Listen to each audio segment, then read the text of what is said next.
want to know what to say and not say during a power struggle? I'm Nicholeen Peck, and I teach all over the world about parenting, good communication, how to build strong family bonds, and calmness, all through the lens of the principle self-government. And in this video, we are talking about choosing the best words to say when they're out of control. In this video, we're going to talk first about what not to say so that we don't make those mistakes anymore. Then we're going to talk about what to say that could be more beneficial for you and how to use those phrases to lead you into positive corrections or teaching interactions with the people that you love.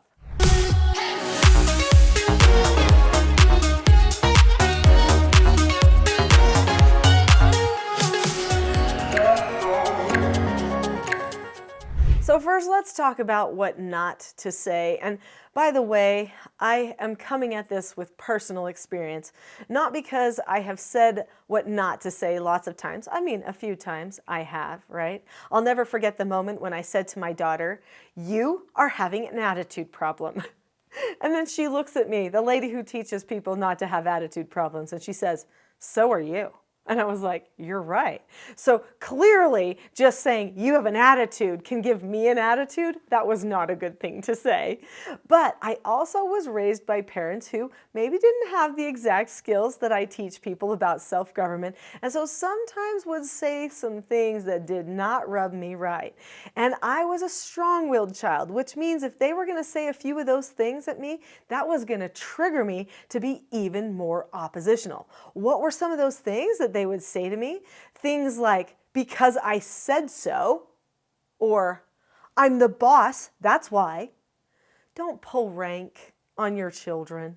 That doesn't do well, especially with the children who are super strong-willed like I was. They know who you are. They know that you're in charge. They know that you're the boss. You're the one with the money. You're the one that gets to say no all the time, gets to tell them when to go to bed.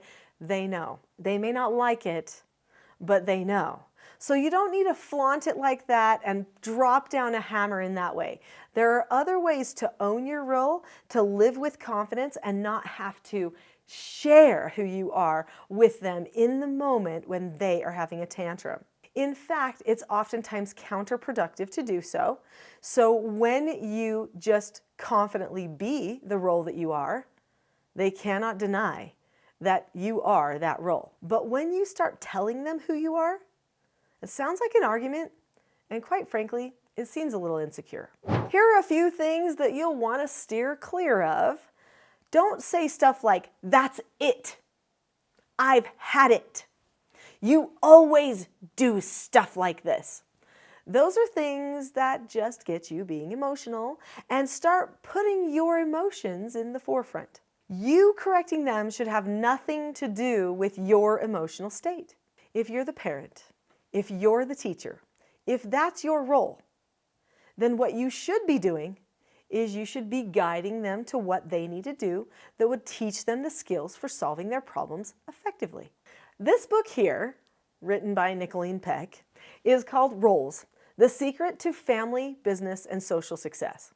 I wrote this book after I wrote my main book, which is Parenting a House United, because I realized people were having a hard time understanding who they were in their family relationships.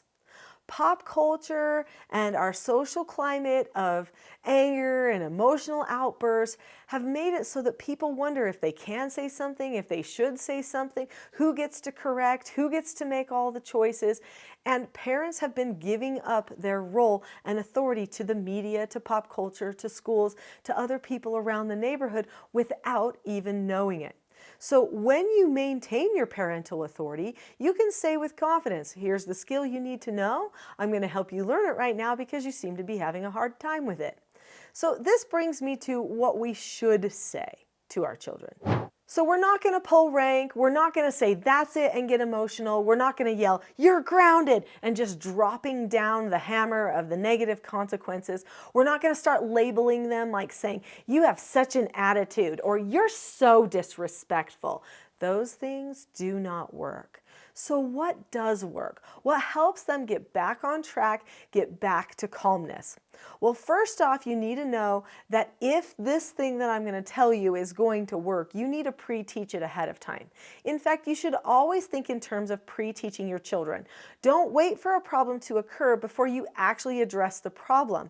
Wise people look ahead and say, what could occur? How do I prepare for that? So you'll have a moment where you pre-teach your child about the exact words that you will use when you correct them.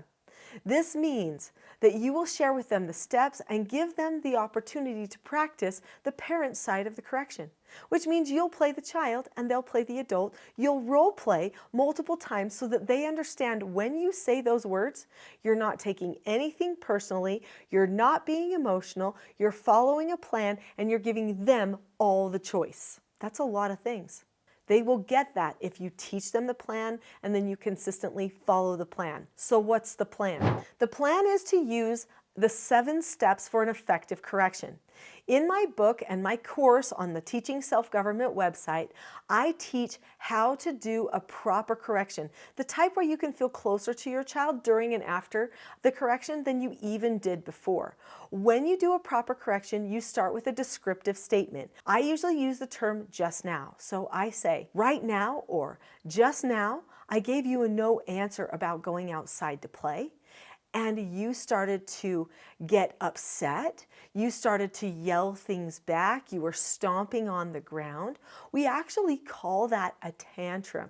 That shows me that you want to tell me something, and I really want to know what that is, but we need to choose to be calm first, then we can talk about it. So what you need to do is use a calm face, voice, and body. Now they know the steps for these 4 basic skills. These children's books each teach one of the 4 basic skills of self-government, which are following instructions, accepting no answers and criticism, accepting consequences, and disagreeing appropriately.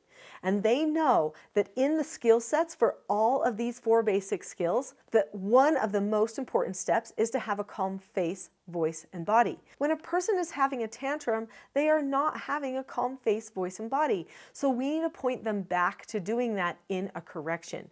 So the first 3 steps of a correction are to describe what happened, then why it wasn't a good idea, and why they may need to do something else, and then what they should do instead. And you point them back to a skill you've already pre-taught them. If you do that, then they will be able to jump right in line with their skill quickly. They'll feel successful, confident, and they'll be able to get understood, especially if they use this book, which teaches disagreeing appropriately, which is oftentimes their very favorite skill. The words to a correction work for young children and old children. However, if an older child is going completely out of control or a younger child is going completely out of control, there's 2 different types of intensive teaching that I use. For a younger child who's going completely out of control, you might say to them something like, "Oh, it looks like you're not calm right now. We need to go to the calm down spot." The calm down spot is not a negative consequence like a timeout. It is a trigger spot for calmness that I pre-teach ahead of time. If the child is older and they're clearly going out of instructional control, and I know I might just need to skip that correction step because they're already to full-blown tantrum stage, then I'm going to use something called the rule of 3. In the rule of 3, I do 3 things 3 times. It's just words and it's all done in calmness, and they know they get the opportunity to choose. As soon as I start doing a correction or I start doing the rule of 3, my children know I have to make a choice right now. Everything is up to me. I either choose those negative consequences or choose those positive consequences. I get to choose. That is the power of teaching a person ahead of time what's expected, what you'll say. Then they know in the minute, really, it was all their choice. There is a difference between the parent that argues and the parent that leads. The parent that leads is prepared ahead of time. They teach their children the skills that they need, when to use them. They even practice those things ahead of time, no matter if the child can't even fully form sentences yet. When the child is young, they can learn the predictability of you using the same words every single time. even if they're tiny little children. If you're looking for a step-by-step tool to prevent further power struggles, I'd like to get into more nuts and bolts about corrections and out-of-control behaviors in my next video, which is called The #1 Tool That Ends Power Struggles Without Punishment. Click on the link to that video. I'll see you there.